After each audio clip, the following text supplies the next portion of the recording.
talk about blockchain. Can it equally provide crowdfunding, accelerate past venture capital? But most importantly, I'm hoping that you're going to share the secret sauce of Ethereum. Please welcome Vinay to the stage.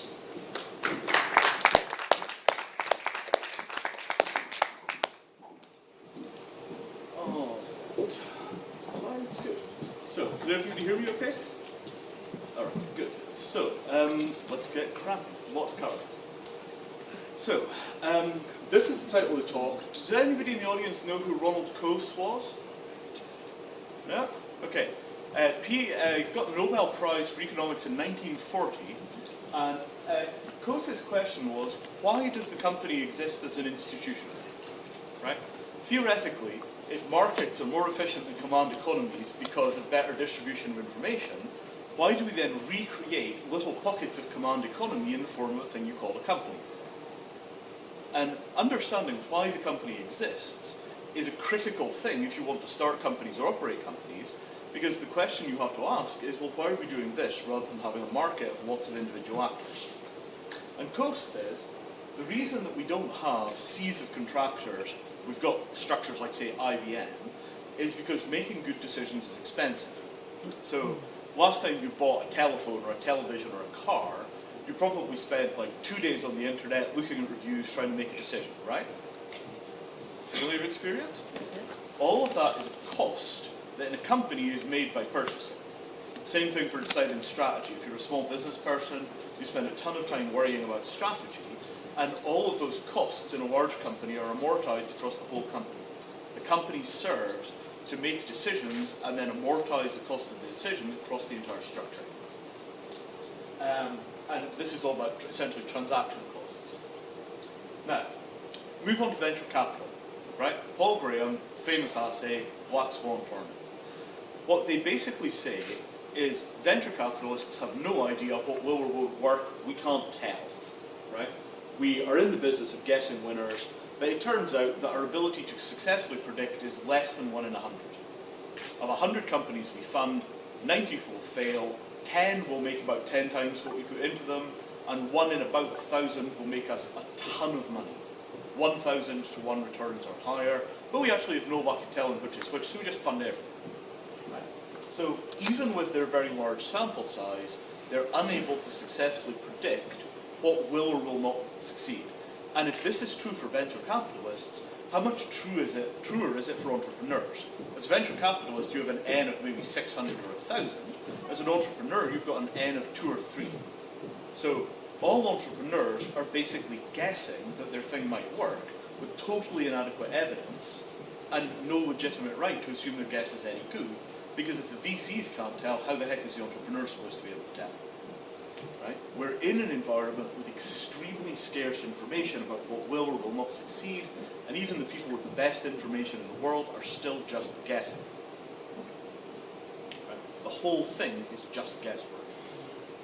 So, history of blockchains in a nutshell, and I will bring all of this back together in time. 1970s, the SQL database was basically a software system that was designed to make it possible to do computation using tape storage. You know how in databases you have these fixed field lengths, 80 characters, 40 characters, all this stuff? It was so that when you fast forwarded the tape, you knew that each field would take 31 inches, and you could fast forward by 41.5 feet to get to the record that you needed next. The entire thing was about tape. Get over to the 1990s, we invent the computer network. At this point, we're running everything across telephone wires. Basically, this is all pre-Ethernet. It's really, really early stuff, and then you get Ethernet, standardization of DNS and the web, second generation of technology. The bridges between these systems never worked, right? Anybody that's tried to connect two corporations across a database knows that it's just an absolute nightmare. You get hacks like XML EDI or JSON or SOAP or anything like that, but you always discover that the two databases have different models of reality, and when you try and interconnect them to each other, in the middle you wind up having to write a third piece of software.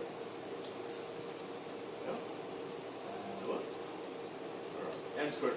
So, the other problem is that if we've got 50 companies that want to talk to 50 companies, you wind up having to write 50 squared interconnectors which results in an unaffordable economic cost of connecting all of these systems together. So what you wind up with is a hub-and-spoke architecture where one company acts as the broker, everybody writes a connector to that company, and then that company sells all of you down the river because it has absolute power.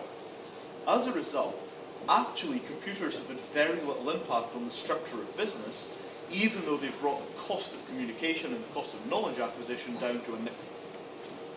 Right? This is where we get back to Coase. The revolution that Coase would have predicted computers should bring in business hasn't yet happened. And my thesis is that blockchains will turn out to be what it takes to cause that to run. So, the blockchain, regardless of all the complicated stuff that you've heard about it, is simply a database that works just like the network. A computer network is everywhere and nowhere. Nobody really owns it, and everybody cooperates to make it work. All of the nodes participate in the process, and they make the entire thing efficient. Blockchains are simply databases updated to work on the network. And those databases have some different properties from the databases that were made to run on tape. They're decentralized. You can't edit anything. You can't delete anything. The history is stored perfectly. If you want to make an update, you just republish a new version of it. And to ensure the entire thing has appropriate accountability, you use digital signatures. It's not nearly as complicated as the tech guys in blockchain land will tell you. Right?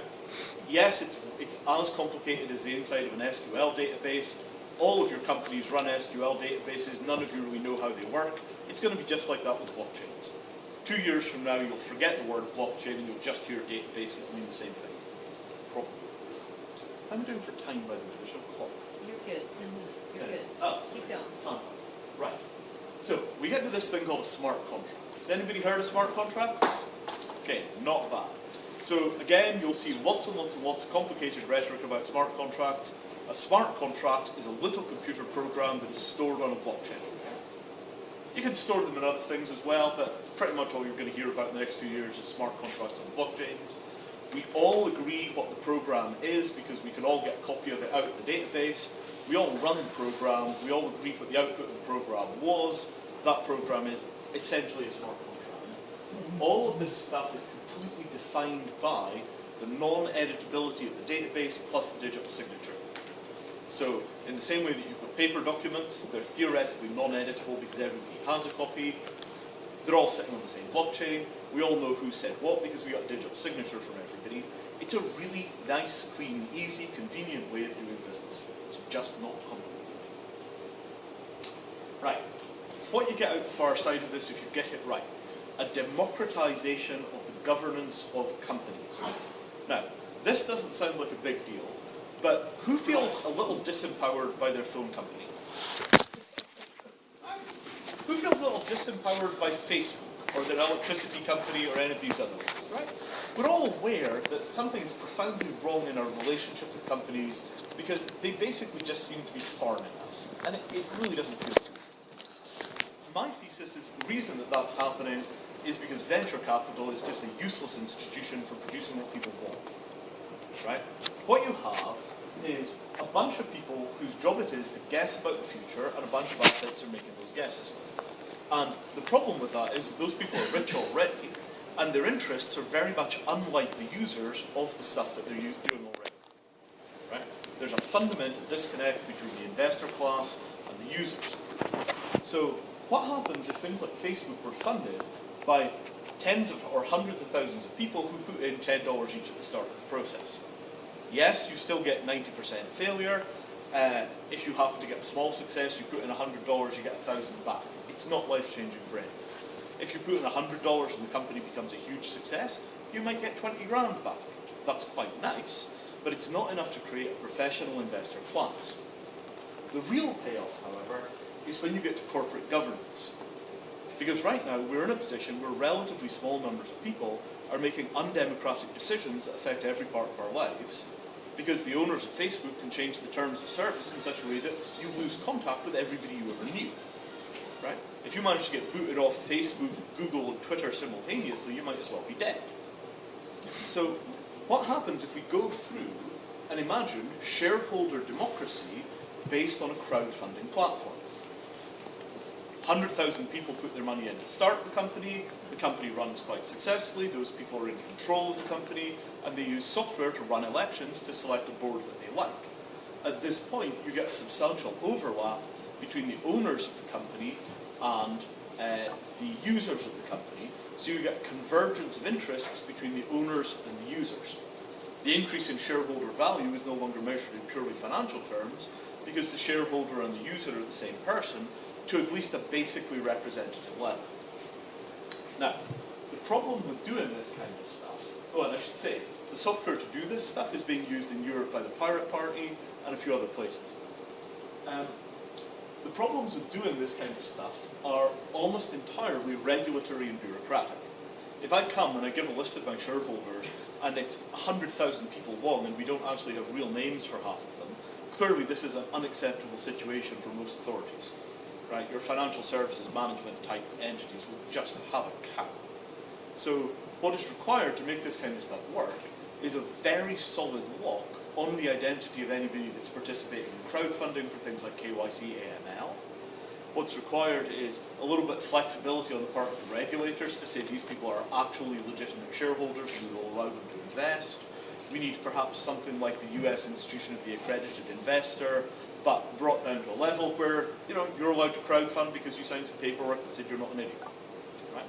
But building a new generation of companies that is genuinely responsive to what ordinary people want and the rapidly changing conditions of the market in an environment where we know that venture capitalists are basically just rolling the roulette wheel just like everybody else is, makes me think that there is a new generation of capitalism coming that will be empowered by blockchain technologies.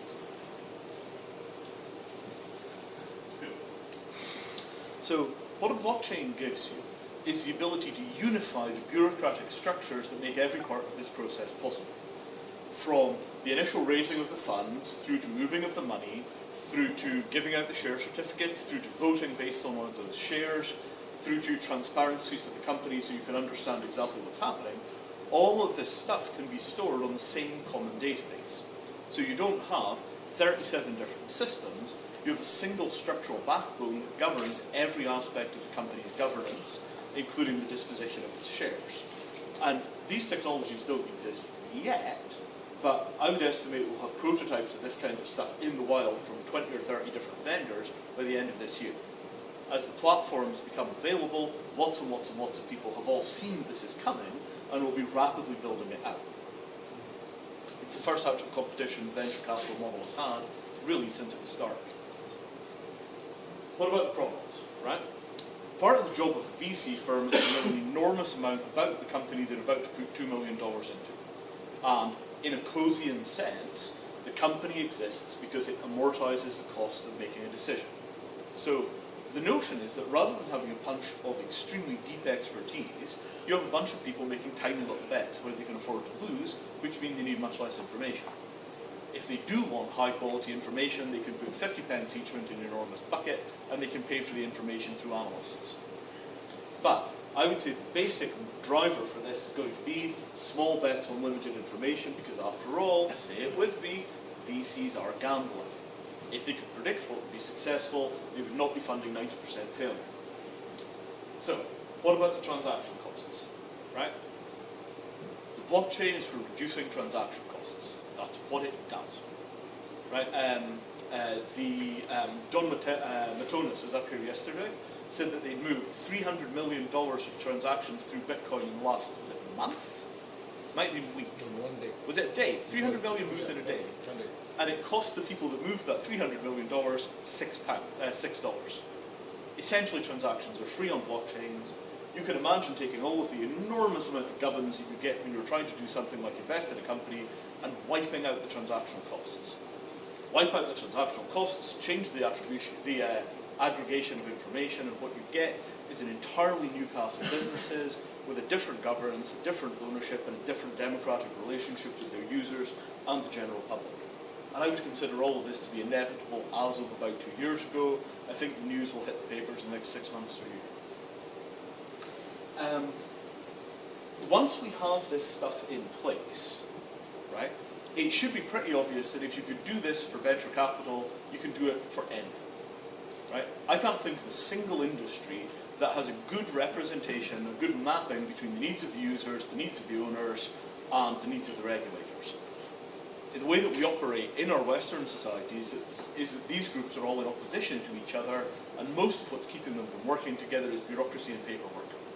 If you use blockchain technology as a lightsaber to slice through the bureaucracy and the paperwork while still keeping accountability, you could create a situation where we largely unify owners, users, and governance of systems with a single shared set of common interests. So this is something like the Mondragon co-op model, but inside of a straightforward market capitalist perspective. You get decentralized ownership because we chose to spread the risk a lot thinner, and the result is you get companies that genuinely represent the needs of their users because the users are the owners. Right? And I think that this is a kind of participatory capitalism that is really only one little nudge to the regulators away. If you are all in favour of participatory capitalism, where it's possible for ordinary people to do a little bit of venture capital as a hobby, and maybe you wind up owning a slice of a public utility, let your regulators know it's a good idea. Because that's the only thing standing in the way. The technology is ready. And I think most of us agree that a capitalism which increases the number of people who are participating in governing companies by a factor of, say, 500 would be a better capitalism. More market efficiency, better representation of the needs of users and company decision making. And that's it. Thank you very much.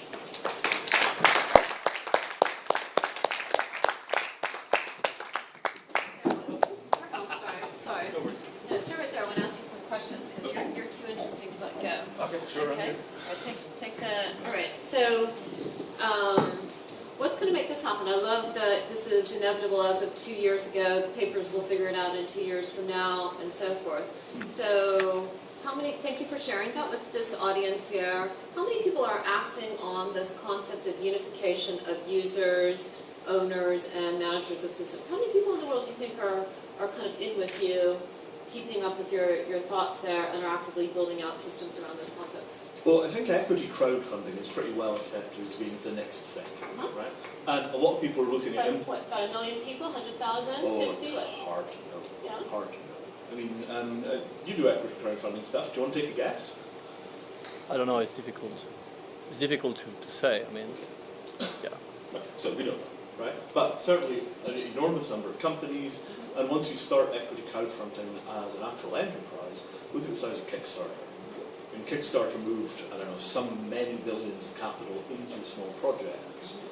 And if Kickstarter was allowed to issue equity rather than simply issuing products, I think it's pretty clear that that would scale very, very quickly. Once you've got blockchains underneath that, the regulatory overheads should go way down because they're just much more secure and easy to use. And I think that that is largely waiting on Ethereum to ship a platform which people can then come along and build that stuff on top of cheaply. But we are by no means the only game in town for that kind of technology. Now, a lot of the conference yesterday and today has been around how David and Goliath could dance and leverage consumer data, not disruptive tech, but enabling tech. Maybe I'm missing it here, but this seems to be, so basically dealing with, they're not so much talking about the discontinuity. What I hear you saying here is you're building in the future. You're basically saying, if the Goliaths can't keep up, tant pis, their history. Well, I mean, not everything can be equity crowdfunded. Okay. Right? So if you think about the kinds of things that are crowdfunded, mostly they are consumer junk. Right? Consumer junk. They're toys. They're fun things. They're easy to relate to. I think that, for example, equity crowdfunding large-scale motorway construction is probably not happening. Difficult. Right? Equity crowdfunding startups that need a certain amount of momentum before people understand what they're for, I think you're still going to need VCs for, because if you can't sell it to the crowd, you can't raise the capital. So you're still going to have a very substantial role for VC to fund the things that the crowdfunding markets are unable to correctly value. Right? But it's a much more specialised role, because right now if you can't get VC, you can't go anywhere. And what you get is VC will get 30% or 60% of the market, equity crowdfunding will come in for another X%, it'll start small and it'll get however big it gets. So you end up with this kind of mixed ecology of lots of these things running parallel to each other. Right? Most of the people who come to these kind of conferences are working from a commercial perspective. Ethereum is a non-profit. Right? We give away all of our software, we want people to have these tools. So I can stand up here and say, it will run alongside of everything else, whereas if I had investors to answer to, I'd have to tell you that it will replace everything else. Right? I'm perfectly happy with an ecology that has all these things in parallel, but what you get is the pressure for each thing to specialise and perform better, which produces better overall services. I believe in, fundamentally, believe in alignment. I love the unification that you're talking about. It seems to me that the digital winners, the Facebook, Apple, Amazons, and Googles, and so forth, are winning because they're driving the economics of their ecosystems. And it seems that the Uber, Airbnbs are also going after that. It seems that for large measure, the non-tech traditional businesses, not even thinking that thought mostly, and they don't know how to get from where they are to that place. Does your thinking and your intellectual property and what you're giving to the world, does that help them address that on any level? Or are you saying basically they're not going to win the ecosystem economics argument? Okay, so that's because it's kind of a macro. You're dealing with the next generation coming through. Well, so let's take Uber as an example. Right? How different would Uber be if it was owned by either the riders or the drivers? Good question. Right? Good question. My suggestion is that either the riders or the drivers would produce a service which was fundamentally much more humane. Right? The kind of atomization of labour that you get in, say, the warehouses that Amazon is operating, built on top of an even worse treatment of labour that you see in the Chinese factories that produce so much of what Amazon produces. I think these are the kind of things that ordinary people are actually kind of against. Right. And we hide them behind layer after layer after layer after layer of corporate PR. Except that some people will choose, certainly people will never choose, I don't think, to be exploited, but some people will choose to work in more high-pressure environments, some people will choose to, so people will still, in these shareholder groups, the owners combined with users, people will choose to be in different ones. Oh, I absolutely agree. Yeah. But I think where you will see the change is that if you owned a tenth of a percent of something like Amazon, and were actively involved in a democratic structure where all of the people in that company voted for how the company would behave, I think you would see real shareholder pressure to improve standards of living for workers. I agree with that. And the last question, because I'd love to talk to you all afternoon, but we're not going to be able to do that. We'll have to find that another time. Is that you've chosen to actually, I had not heard of Coase, so I appreciate that because I'll do some more reading about him and stuff. I think that's a good contribution to the discussion. The guy to read is Yochai Benkler, who wrote a thing called Coase's Penguin, which examines free software and how free software production is encompassed inside of Coase's economics. Wow, okay. There's a book called The Wealth of Networks, which is the crux, and also Robin Chase's upcoming book Peers, Inc. Wow, thank you. Peers, Inc., Wealth of Networks, Coase's Penguin. Just send me email, I'll send you stuff. Beautiful, thank you, that's great. Sorry, anyway, But you decided to take it saying, why do corporations emerge, why not individual contractors? You're taking this down to shareholder democracy. Isn't another way to get at the same thing, which is, if there's something in it for me, I'm going to care more and so forth, to come from the individual out and my transactional ability in the transaction. Why is it better to come at it from the ownership? Maybe I never get the ownership because maybe your vision for whatever reason stalls or doesn't happen. But by God, if my data is really my data, I could demand to have a cut of the revenue. So why? Well, so you could certainly approach it from that side. Okay, but you didn't. Got 15 minutes. Okay, right? yeah. So let me give you two versions of the story about consumers and data. Okay. So there's an outfit running on top of Ethereum called Provenance. Provenance HQ on Twitter. And Provenance wants to do supply chain tracking. So you could take your jeans and you could track them all the way back to the cotton because every transfer that was made was done on a blockchain. So you could actually see the full history of everything that you own right back to its raw materials in their vision of the future.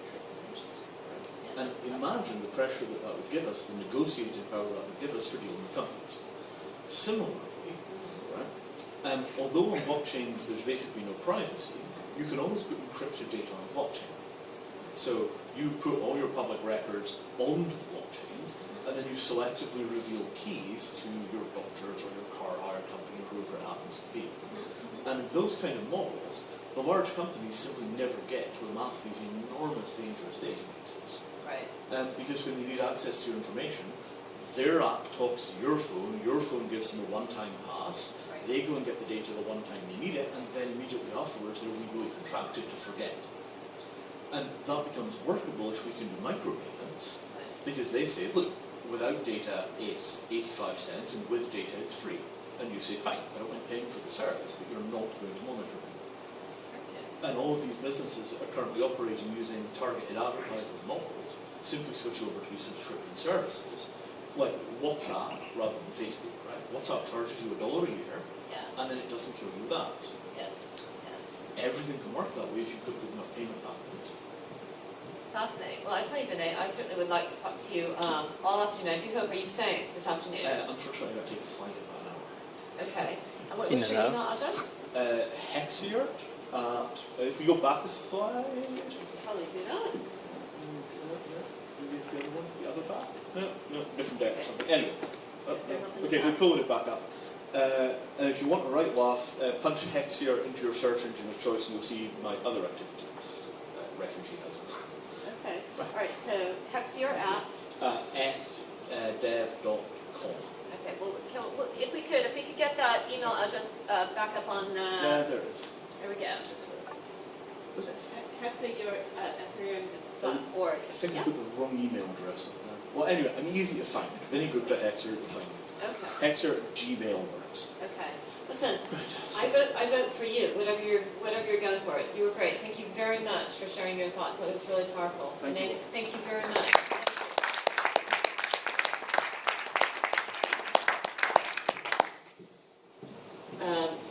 Really fantastic contribution there, Vinay. Thank you so much. We're now going to hear from Brian Smiga of Alpha Venture Partner. Would you? We're all investors very in carefully. some form in technology. I very carefully didn't say the word cooperative, but you're Return exactly on right. investment.